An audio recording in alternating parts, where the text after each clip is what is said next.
Oke, bismillahirrahmanirrahim. Assalamualaikum warahmatullahi wabarakatuh. Sebelumnya saya ucapkan terima kasih kepada teman-teman yang telah menyempatkan waktunya untuk menonton video tentang tata cara pelatihan online.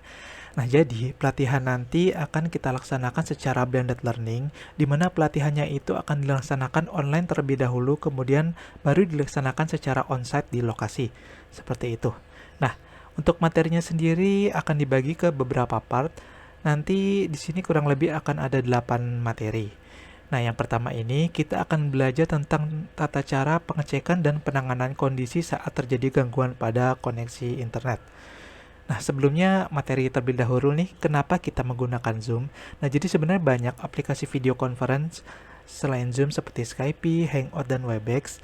Namun, mengapa menggunakan Zoom? Karena Zoom ini sudah termasuk user friendly ya, jadi lebih gampang digunakan. Dan yang paling penting yaitu dia paling sedikit menggunakan bandwidth. Nah, bandwidth itu apa? Bandwidth itu adalah ya seperti kapasitas internet ya. Jadi bandwidth itu bisa diibaratkan sebagai jalan raya. Semisal jalan raya atau jalan tol itu kan besar, maka mobil dan motor yang bisa lewat di jalan tersebut lebih banyak. Nah, kalau misalkan jalannya kecil, tentunya akan lebih sedikit mobil atau motor yang bisa melewati tersebut. Nah, ini bandwidth ini ya bisa diibaratkan seperti itu. Makin besar bandwidthnya, maka semakin banyak orang yang dapat bergabung di jaringan tersebut. Seperti itu. Nah, ini salah satu contoh simulasinya. Jadi, saya sudah mengecek internet di kantor kita. Nah, jadi untuk internetnya itu kita mendapat download speednya itu 14 Mbps dan untuk upload speednya itu 15 Mbps. Nah, kalau kita lihat tadi kan Zoom itu hanya membutuhkan 700 kbps. Nah, kalau misalkan dikonversi 14 Mbps ini berarti 14.000 kbps seperti itu.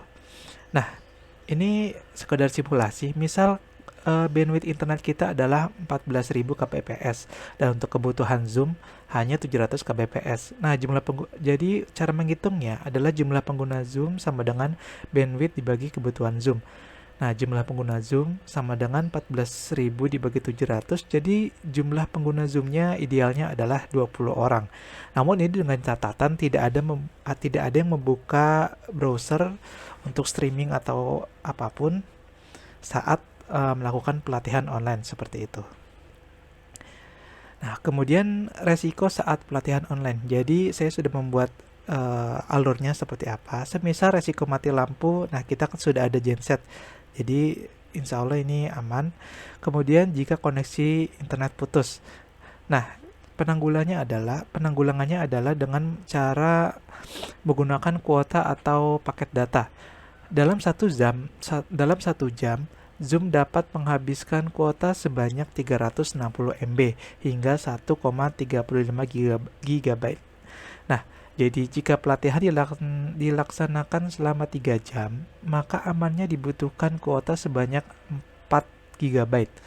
Nah, ini saya ambil yang besar nih, 1,5 GB dikali 3 untuk lebih amannya, maka kuotanya itu kurang lebih dalam satu pelatihan online, satu orang itu menghabiskan 4,5 GB.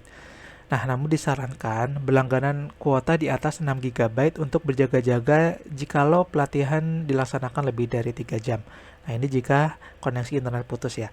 Nah, kemudian jika koneksi internet lambat, gunakan solusi nomor 2, seperti itu.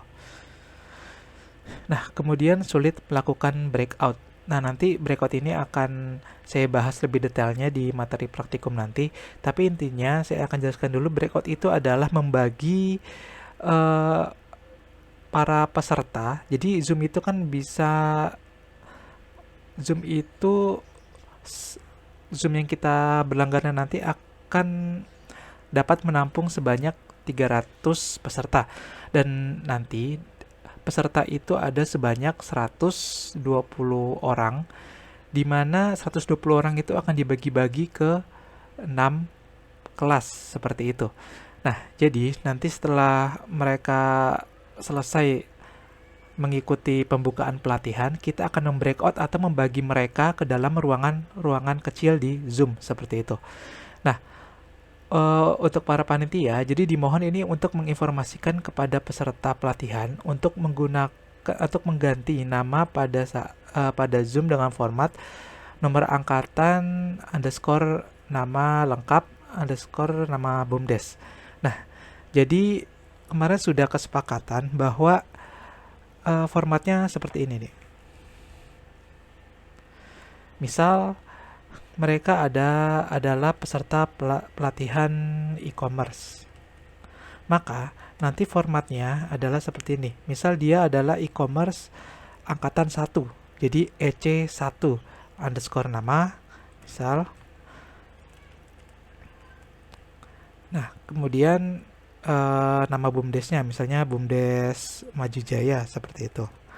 Nah, kemudian jika dia adalah adalah e-commerce angkatan 3. Jadi pakainya EC kodenya, kemudian angkatannya baru namanya.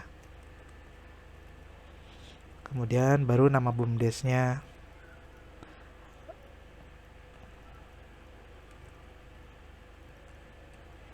Seperti itu misalkanlah ya.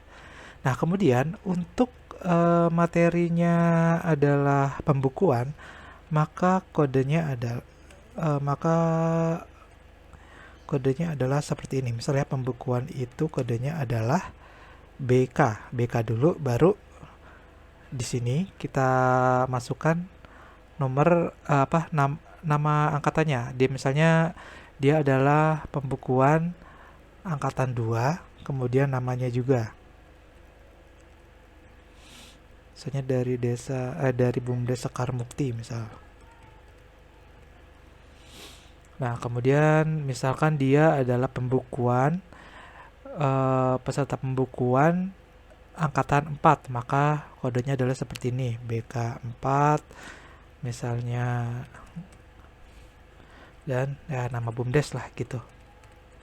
Nah, seperti ini formatnya. Jadi pertama kodenya dulu, kode pelatihannya, kemudian angkatannya, di sini angkatannya, baru namanya. Kemudian yang ini juga untuk pembukuan, ini kodenya, ini nomor angkatannya, baru namanya. Seperti itu. Nah, ini digunakan untuk apa? Jadi nanti saat breakout itu kita akan kesulitan jika hanya mengandalkan nama. Oleh karena itu, jika ada kode di sini, kode di awal, kita akan mudah untuk mengelompokkan para peserta itu. Gitu. Oke, sampai sekarang ini berarti materi yang pertama ini sudah selesai. Terima kasih telah menyaksikan video ini, dan jika ada kesalahan mohon masukannya. Oke, terima kasih. Wassalamualaikum warahmatullahi wabarakatuh.